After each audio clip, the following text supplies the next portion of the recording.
João Wesley, A Tocha Tirada do Fogo, 1703-1791. O céu, à meia-noite, era iluminado pelo reflexo sombrio das chamas que devoravam vorazmente a casa do pastor Samuel Wesley. Na rua, ouviam-se os gritos: "Fogo! Fogo!" Contudo, a família do pastor continuava a dormir tranquilamente, até que os escombros ardentes caíram sobre a cama de uma filha, Hattie. A menina acordou sobressaltada e correu para o quarto do pai. Sem poder salvar coisa alguma das chamas, a família foi obrigada a sair casa afora, vestindo apenas as roupas de dormir, numa temperatura gélida.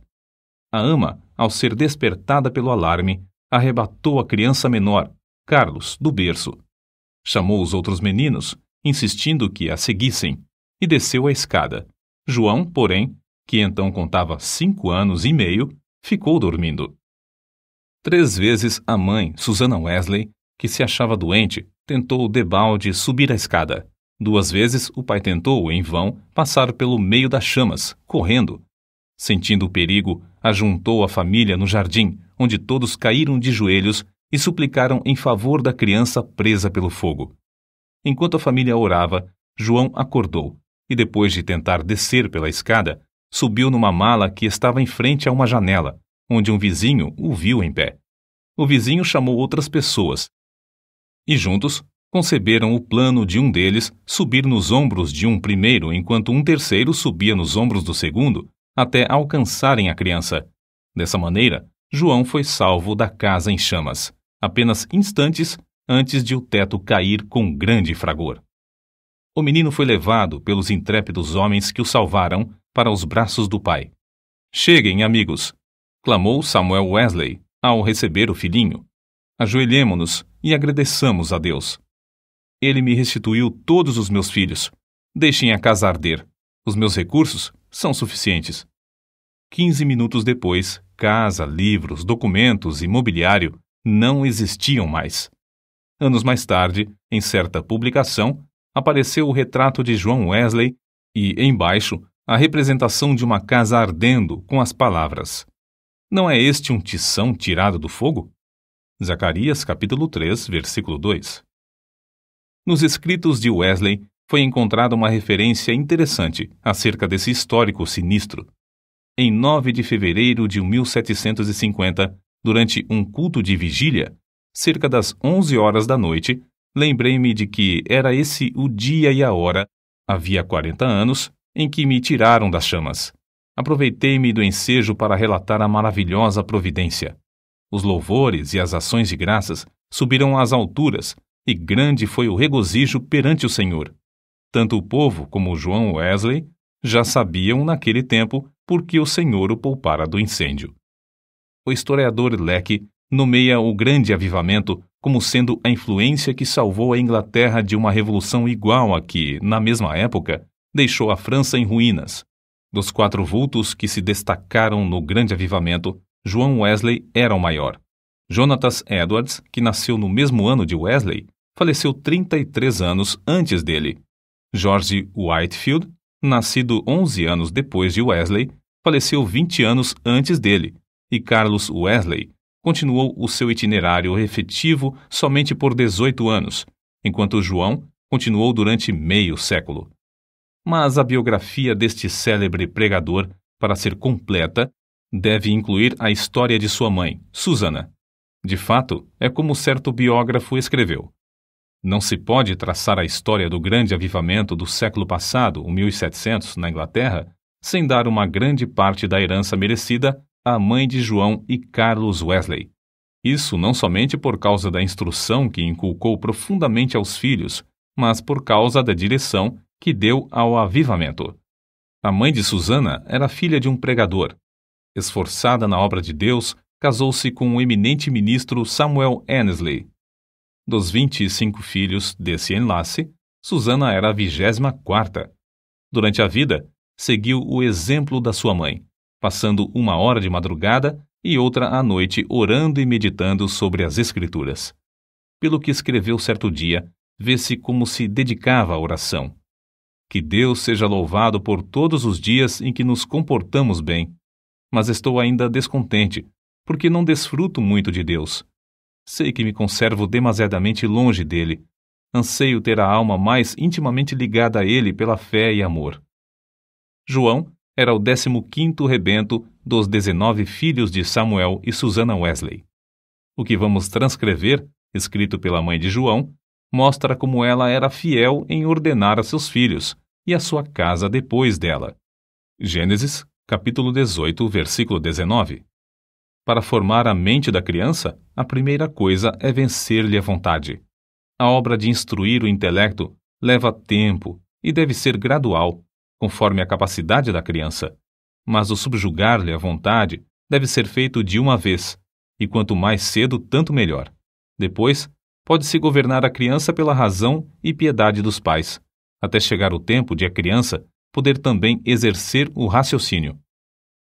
Acerca do casal Wesley e seus filhos, o célebre comentador da Bíblia, Adam Clarke, escreveu: Nunca li nem ouvi falar de uma família, não conheço e nem existe outra, desde os dias de Abrão e Sara, de José e Maria de Nazaré, a qual a raça humana deve tanto. Susannah Wesley acreditava que aquele que poupa a vara aborrece a seu filho. Provérbios, capítulo 13, versículo 24. E não consentia que seus filhos chorassem em voz alta. Assim, apesar de a casa estar repleta de crianças, nunca havia tempos tristonhos nem balbúrdia no lar do pastor. Um filho jamais ganhou coisa alguma chorando na casa de Susannah Wesley. Susannah marcava o 5º aniversário de cada filho como o dia em que deviam aprender o alfabeto, e todos, a não ser 2, cumpriram a tarefa no tempo marcado. No dia seguinte, a criança que completava 5 anos e aprendia o alfabeto começava o estudo da leitura, iniciando-o com o primeiro versículo da Bíblia. Os meninos no lar de Samuel Wesley aprenderam o valor que há em observar fielmente os cultos. Não há em outras histórias fatos tão profundos e atraentes como os que constam acerca dos filhos de Samuel e Susannah Wesley, pois antes de saberem ajoelhar-se ou falar, eram instruídos a dar graças pelo alimento, por meio de acenos apropriados. Logo que aprendiam a falar, repetiam a oração dominical de manhã e à noite, e eram ensinados também a acrescentar outros pedidos, conforme cada desejo em particular. Ao chegarem à idade própria, um dia da semana era designado a cada filho para conversar sobre as dúvidas e dificuldades. Na lista aparecem os nomes de João, para a quarta-feira, e o de Carlos, para o sábado. E para os filhos, o dia de cada um tornou-se precioso e memorável. É comovente ler o que João Wesley, 20 anos depois de sair da casa paterna, disse à sua mãe: Em muitas coisas, a senhora tem intercedido por mim e tem prevalecido. Quem sabe se agora também, na intercessão para que eu renuncie inteiramente ao mundo, terá bom êxito. Sem dúvida, será tão eficaz para corrigir o meu coração como era, então, para formar o meu caráter. Depois do espetacular livramento de João do incêndio, sua mãe, profundamente convencida de que Deus tinha grandes planos para seu filho, resolveu firmemente criá-lo para servir e ser útil na obra de Cristo. Susannah escreveu estas palavras nas suas meditações particulares: Senhor, esforçar-me-ei mais definitivamente em prol desta criança, a qual salvaste tão misericordiosamente. Procurarei transmitir-lhe fielmente ao coração os princípios da tua religião e virtude. Senhor, dá-me a graça necessária para fazer isso sincera e sabiamente, e abençoa os meus esforços com grande êxito. Ela era tão fiel em cumprir sua resolução que João foi admitido a participar da ceia do Senhor com a idade de 8 anos. Nunca se omitia o culto doméstico da programação do dia no lar de Samuel Wesley. Fosse qual fosse a ocupação dos membros da família ou dos criados, todos se reuniam para adorar a Deus. Na ausência do marido, Susannah, com o coração aceso pelo fogo dos céus, dirigia os cultos. Conta-se que, certa vez, quando ele prolongou a ausência mais do que de costume, 30 a 40 pessoas assistiram aos cultos no lar dos Wesley, e a fome pela palavra de Deus aumentou a ponto de a casa ficar repleta de vizinhos. A família do pastor Samuel Wesley vivia rodeada de pobreza, mas pela influência do Duque de Buckingham, conseguiu um lugar para João na Charterhouse, em Londres. Assim, o menino, antes de completar 11 anos, deixou a atmosfera fragrante de oração ardente para enfrentar as porfias de uma escola pública. Contudo, não cedeu ao ambiente de pecado de que estava rodeado. Conservava também as suas forças físicas, obedecendo fielmente ao conselho de seu pai, que corresse 3 vezes de madrugada ao redor do grande jardim da Charterhouse. Tomou como regra da sua vida, dali em diante, manter o vigor do corpo. Aos 80 anos, apesar de seu físico franzino, considerava coisa insignificante andar a pé 1,5 léguas para pregar. Conta-se um exemplo da influência que João exercia sobre seus colegas da Charterhouse. Certo dia, o porteiro sentiu falta dos meninos no terraço de recreio e foi achá-los em uma das salas, congregados em redor de João. Este contava-lhes histórias instrutivas, as quais atraíam-lhes mais do que o recreio. Acerca desse tempo, João Wesley escreveu: Eu participava de várias coisas que reconhecia como sendo pecado, embora não fossem escandalosas aos olhos do mundo. Contudo, continuei a ler as Escrituras e a orar de manhã e à noite. Baseava a minha salvação sobre os seguintes pontos. Primeiro, não me considerava tão perverso como o próximo. Segundo, conservava a inclinação de ser religioso. Terceiro, lia a Bíblia, assistia aos cultos e fazia oração. Depois de estudar 6 anos na Charterhouse, Wesley cursou em Oxford, tornando-se proficiente no latim, grego, hebraico e francês. Mas seu interesse principal não era o intelecto. Sobre esse assunto, ele escreveu: Comecei a reconhecer que a religião verdadeira tem a sua fonte no coração. Reservei 2 horas, todos os dias, para ficar sozinho com Deus. Participava da ceia do Senhor de 8 em 8 dias. Guardei-me de todo o pecado, quer de palavras, quer de atos. Assim, na base das boas obras que praticava, eu me considerava um bom crente. João se esforçava para levantar-se diariamente às 4 horas. Por meio de anotações que registravam suas atividades cotidianas, conseguia dar conta de seu tempo para não desperdiçar um só momento. Continuou a observar esse costume até quase o último dia da sua vida. Certo dia, quando ainda jovem, assistiu a um enterro em companhia de um moço e conseguiu levá-lo a Cristo, ganhando assim a primeira alma para seu Salvador. Alguns meses depois, com a idade de 24 anos e depois de um período de oração, foi separado para o diaconato. Enquanto estudava em Oxford, juntava-se a um pequeno grupo de estudantes para orar, estudar as Escrituras diariamente, jejuar às quartas e sextas-feiras, visitar os doentes e encarcerados e confortar os criminosos na hora da execução. Todas as manhãs e todas as noites, cada um passava 1 hora orando sozinho em oculto. Durante as orações, paravam de vez em quando para observar se clamavam com o devido fervor. Sempre oravam ao entrar e ao sair dos cultos na igreja. Mais tarde, 3 dos membros desse grupo tornaram-se famosos entre os crentes. Primeiro, João Wesley, que talvez tenha feito mais que qualquer outro para aprofundar a vida espiritual, não somente na época, mas também em nossos dias. Segundo, Carlos Wesley, que chegou a ser um dos mais espirituais e famosos escritores de hinos evangélicos. E terceiro, George Whitefield, que se tornou o comovente pregador ao ar livre.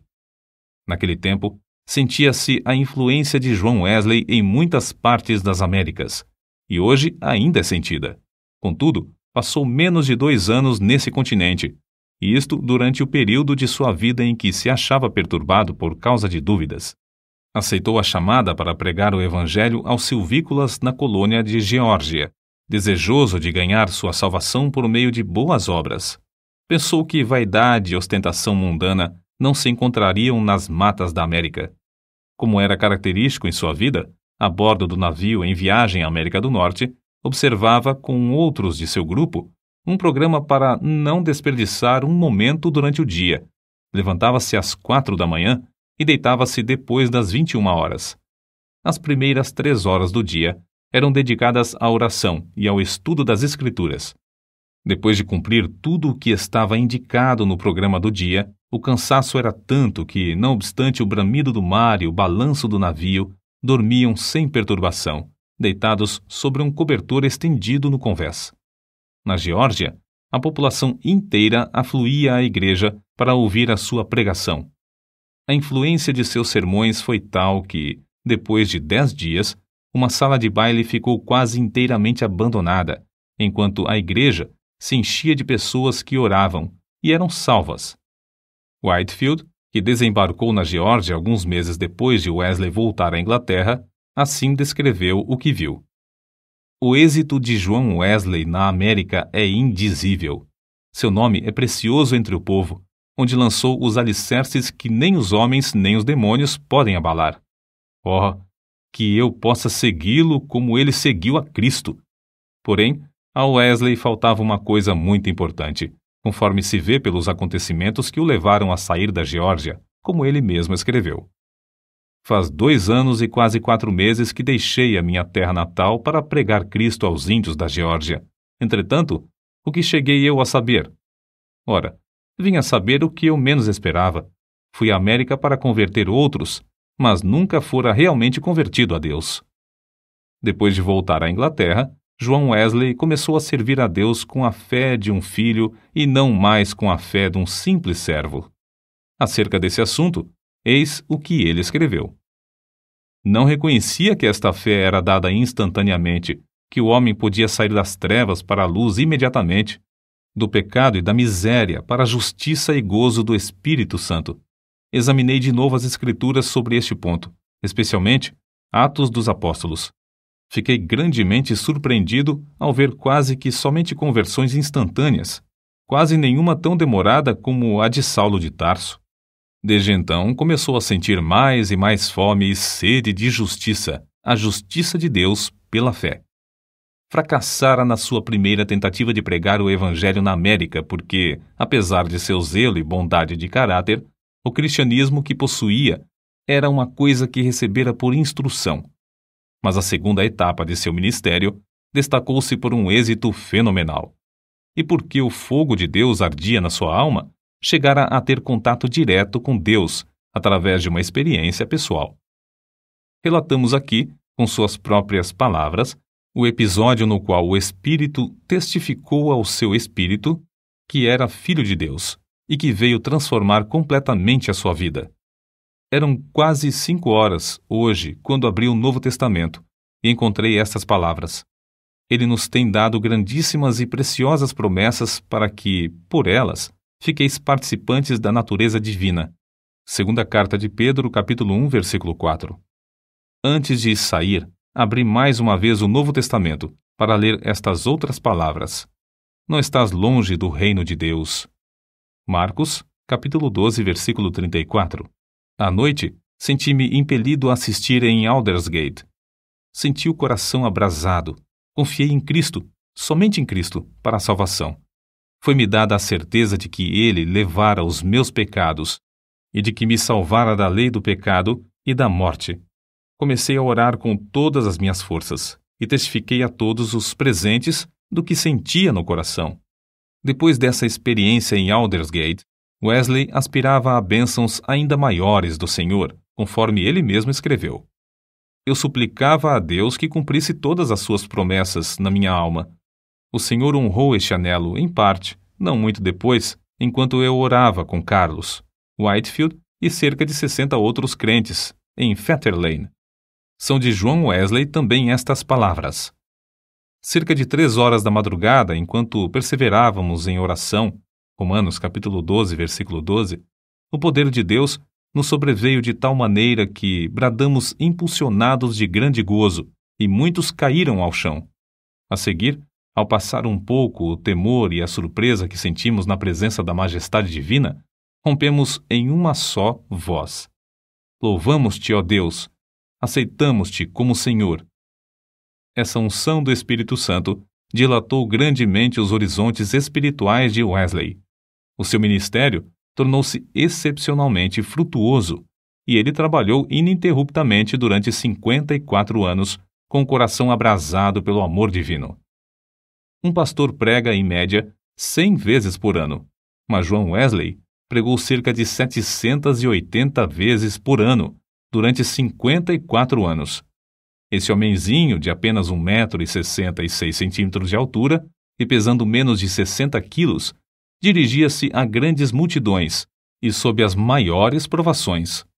Quando as igrejas lhe fecharam as portas, levantou-se para pregar ao ar livre. Embora enfrentasse a apatia espiritual quase geral dos crentes, a par de uma onda de devassidão e crimes no país inteiro, multidões de 5.000 a 20.000 afluíam para ouvir seus sermões. Tornou-se comum, nesses cultos, os pregadores acharem-se tão angustiados que gritavam e gemiam. Se materialistas célebres, tais como Voltaire e Thomas Paine, gritaram de convicção ao se encontrarem com Deus no leito de morte, não é de admirar que centenas de pecadores gemessem, gritassem e caíssem ao chão como mortos, quando o Espírito Santo os levava a sentir a presença de Deus.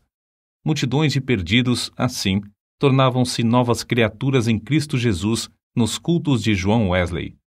Muitas vezes, os ouvintes eram levados às alturas de amor, gozo e admiração. Recebiam também visões da perfeição divina e das excelências de Cristo, até ficarem algumas horas como mortos. Ver Apocalipse capítulo 1, versículo 17. Como todos os que invadem o território de Satanás, os irmãos Carlos e João Wesley tinham de sofrer terríveis perseguições. Em Moorfield, os inimigos do Evangelho acabaram com o culto, destruindo a mesa em que João subira para pregar, e o insultaram e maltrataram. Em Sheffield, a casa foi demolida sobre a cabeça dos crentes. Em Wednesbury, destruíram as casas, roupas e móveis dos fiéis, deixando-os desabrigados, expostos à neve e ao temporal. Diversas vezes, João Wesley foi apedrejado e arrastado como morto na rua. Certa vez, foi espancado na boca, no rosto e na cabeça até ficar coberto de sangue. Mas a perseguição por parte da igreja decadente era sua maior cruz. Foram denunciados como falsos profetas, paroleiros, impostores arrogantes, homens destros na astúcia espiritual, fanáticos, etc. Ao voltar para visitar Epworth, onde nascera e se criara, João assistiu no domingo aos cultos da manhã e da tarde na igreja onde seu pai fora fiel pastor durante muitos anos, mas não lhe foi concedida a oportunidade de falar ao povo. Às 18 horas, em pé sobre o monumento que marcava o lugar em que enterraram seu pai, ao lado da igreja, Wesley pregou ao maior auditório jamais visto em Epworth, e Deus salvou muitas almas. Qual a causa de tão grande oposição? Entre os crentes da igreja dormente, alegava-se que eram as suas pregações sobre a justificação pela fé e a santificação. Os descrentes não gostavam dele porque levou o povo a se levantar para cantar hinos às 5 da madrugada. João Wesley não somente pregava mais que os outros pregadores, mas os excedia como pastor, exortando, confortando os crentes e visitando-os de casa em casa. Nas suas viagens, andava tanto a cavalo como a pé, ora em dias ensolarados, ora sob chuvas, ora em temporais de neve. Durante os 54 anos do seu ministério, andou, em média, mais de 7.000 quilômetros por ano para alcançar os pontos de pregação. Esse homenzinho que andava tantos quilômetros ainda tinha tempo para a vida literária. Leu não menos de 1.200 tomos, a maior parte enquanto andava a cavalo. Escreveu uma gramática hebraica, outra de latim e ainda outras de francês e inglês. Serviu durante muitos anos como redator de um jornal de 56 páginas. O dicionário completo que compilou da língua inglesa era muito popular, e seu comentário sobre o Novo Testamento ainda tem grande circulação. Revisou e republicou uma biblioteca de 50 volumes, reduzindo-a para 30 volumes. O livro que escreveu sobre a filosofia natural teve grande aceitação entre o ministério. Compilou uma obra de 4 volumes sobre a história da Igreja. Escreveu e publicou um livro sobre a história de Roma e outro sobre a da Inglaterra. preparou e publicou 3 volumes sobre medicina e 6 sobre música para os cultos. Depois de sua experiência em Fetter Lane, ele e seu irmão Carlos escreveram e publicaram 54 inários. Disse que, ao todo, escreveu mais de 230 livros. Esse homem de físico franzino, ao completar 88 anos, escreveu: "Durante mais de 86 anos, não experimentei qualquer debilidade de velhice. Os olhos nunca escureceram, nem perdi o meu vigor." Com a idade de 70 anos, pregou a um auditório de 30.000 pessoas, ao ar livre, e foi ouvido por todos. Aos 86 anos, fez uma viagem à Irlanda, onde, além de pregar 6 vezes ao ar livre, pregou 100 vezes em 60 cidades. Certo ouvinte assim se referiu a Wesley: "Seu espírito era tão vivo como aos 53 anos, quando o encontrei pela primeira vez."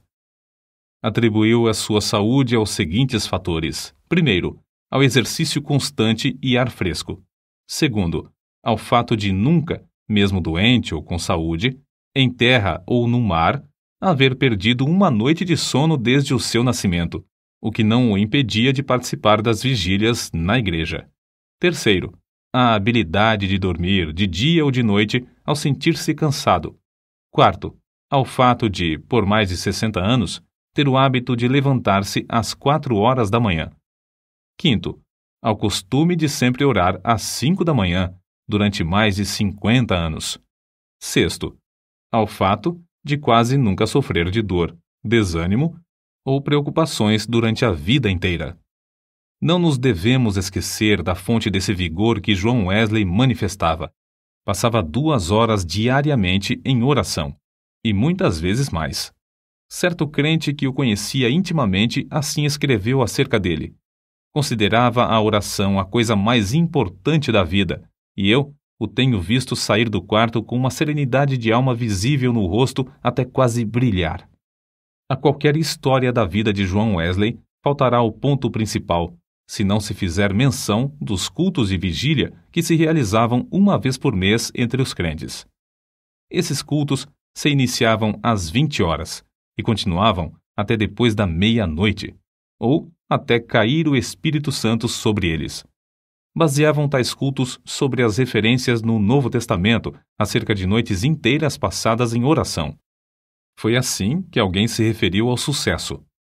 Explica-se o poder de Wesley pelo fato de ele ser homo unius libri, isto é, um homem de um livro, e esse livro é a Bíblia.